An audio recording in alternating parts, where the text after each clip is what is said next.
This is our second Distinguished Lecture Series for the Experimental Humanities program, and it is my enormous honor to introduce Dr. Alexa Alice Joubin. So Dr. Joubin is a leading voice on AI, social justice, and higher education.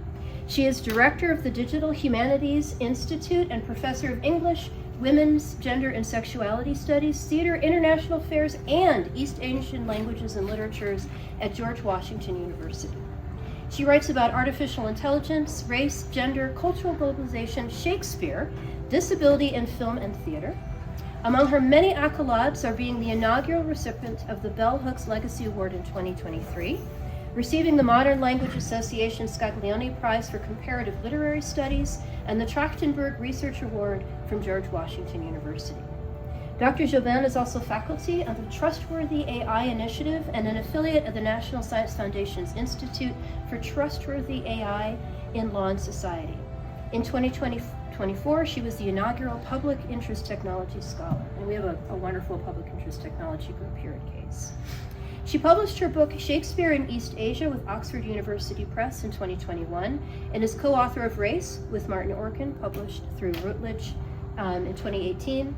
Editor-in-Chief of the Palgrave Encyclopedia of Global Shakespeare, General Editor of the Shakespearean International Yearbook, Editor of Contemporary Readings and Global Performances of Shakespeare, Editor and Translator of Sinophone Adaptations of Shakespeare, an anthology, 1987 to 2007, and co-editor of King Lear, On-Screen Allusions to Shakespeare, Local and Global Myths of Shakespearean Performance, and Shakespeare and the Ethics of Appropriation.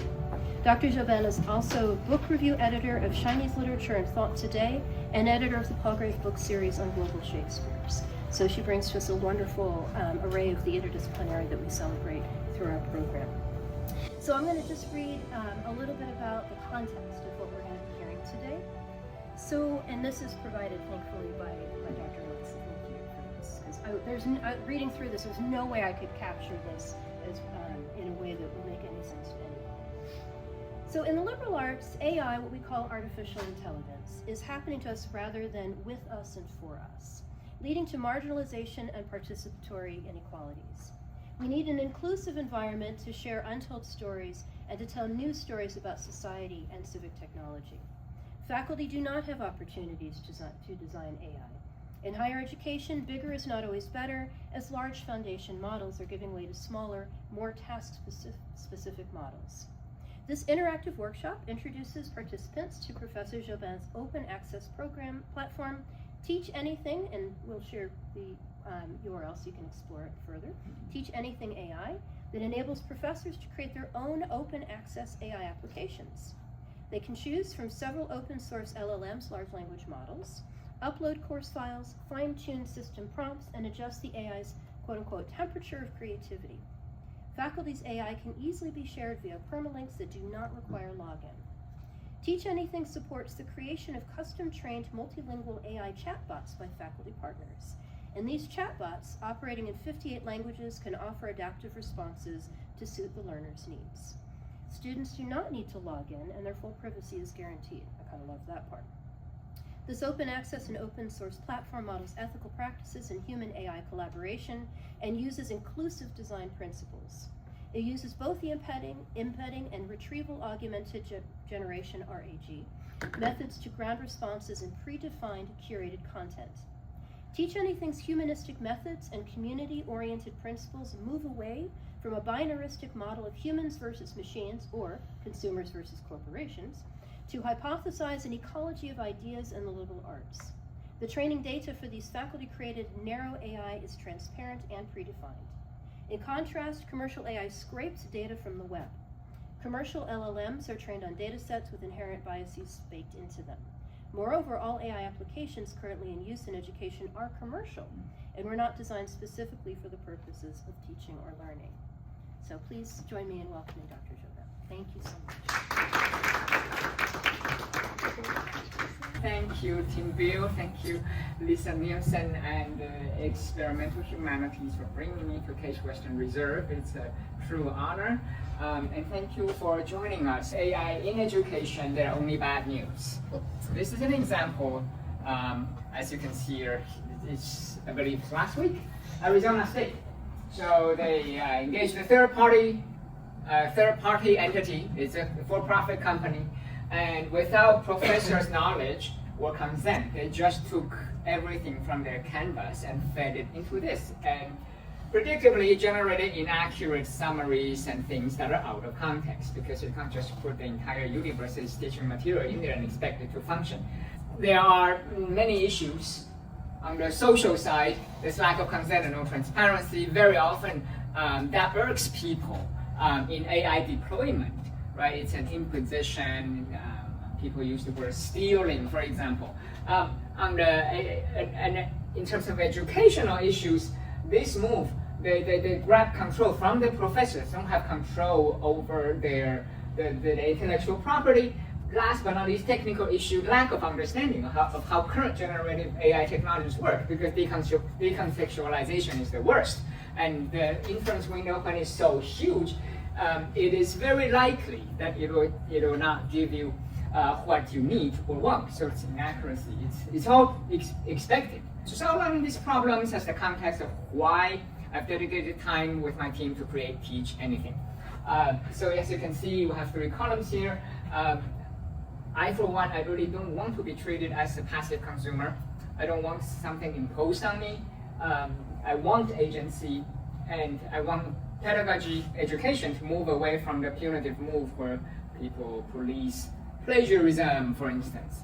And in the early days, a lot of people gravitated into AI detectors. So now we know, of course, none of those work. It's just another gimmick.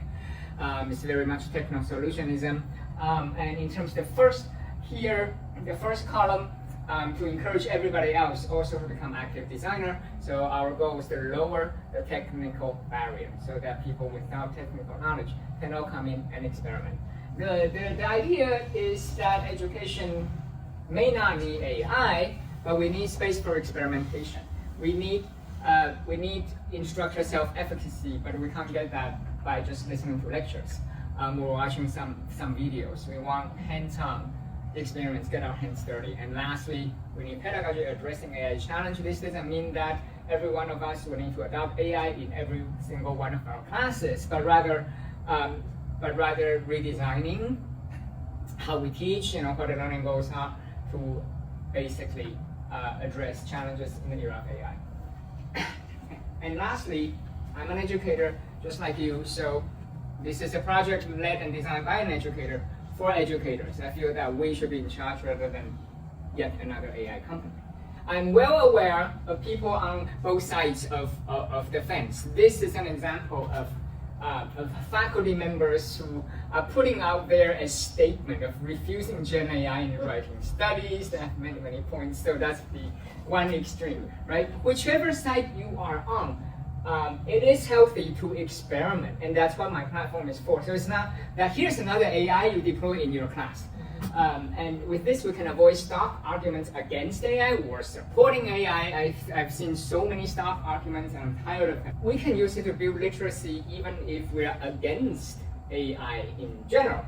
And of course, if you are cautious, or if you're curious, you can gain so much knowledge in terms of what works and what not works. LLM, I think it's a fascinating mirror, it's a fascinating portal. It is revealing the artificiality of language to ourselves. So in terms of experimentation, there's so much to be done there. And then we could develop more self-efficacy and use the platform to develop first-hand knowledge. One point I want to make is that bigger is not better. The major AI companies, they keep pushing out new LLMs trained with ever larger data sets, but they cannot get rid of the so-called hallucination problem. It might be interesting if you're a poet trying to, or a jazz musician trying to mess things up, get some inspiration, but for most people's kind of use, it's very disruptive, this misinformation. So small and open access are actually more useful in this era. That is what Teach Anything is about. It is small and extremely narrow. We only use open weight and medium LLM. So they are not large at all. That's what we call the inference window. what the data set that is referencing, as well as how much is remembering from this single chat with you. The larger it is, the more errors there will be. And so we want smaller models that are task specific. And lastly, why is open culture important? Because we live in an era when most people say they hate AI, what they are saying is actually they hate imposition or certain features of late capitalist society, or the fact that 3 to 5 large companies, they dominate the landscape, most of them Americans, right? And commercial culture is very, very different from open culture. Open culture, we become participants.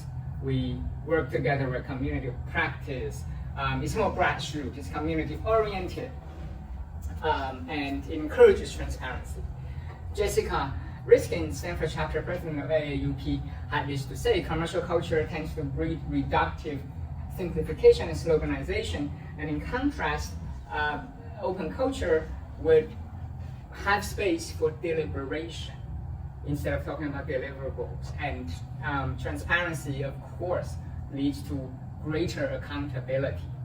Many people have asked me, what's the difference between this open access platform you built and Google NotebookLM? Because Google NotebookLM allows upload of proprietary files, and you can have a chat about that file.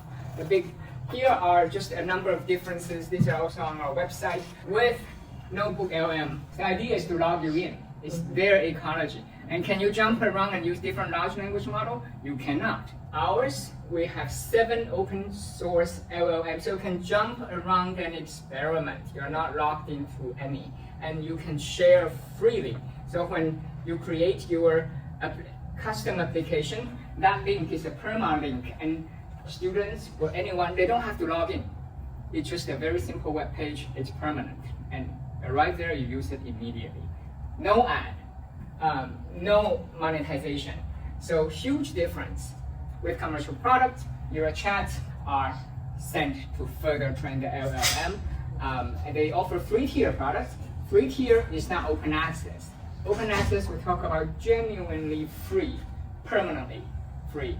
No ads, no monetization. Since this is for educators, on the back end, you can actually see how students are using the application you created. It's all anonymized, but that gives you insight into redesigning your next class. Speaking of monetization, for ChatGPT, their free tier used to be free with some limits, but now there will be ads in its answers. The other problem that we've been trying to combat is the yes man problem. So it's a huge asymmetry, right? The commercial AI is engineered to be agreeable so that you would linger in that space. The longer you linger, the better it is for the company. Google is very different. It's a portal. Its task is to send you off somewhere else. It's very powerful. It's an indexical portal. The idea is not to linger there, but with generative AI, the goal is it's the reverse. They want you to stay there. So that's why you have this kind of problem, and of course it's counterintuitive to education. Is mushroom edible? Yes, it is. Oh wow, sorry, I'm wrong. We are all very familiar to AI's apology afterwards. Red-handed. And so sycophancy, namely digital flattery that mirrors the user's worldviews, and even worse, studies indicate that extended interaction with it, the longer you use it, the commercial AI, the worse the problem becomes, because it's designed to remember everything and your user profile. Since what we have here is open access, there's no user profile. It would not remember, hey, you are that same student from last time. No, it's because each time you close the window, it's gone. You reopen it, it's new. So it has its drawback because there's lack of continuity, but the payoff is great. It's so good that we want to keep that design, because you won't have this sycophancy problem. There won't be extended interaction with, created by extended interaction with AI. Even if you're the very same student who comes back every day, every time it's fresh. Thank you for your time.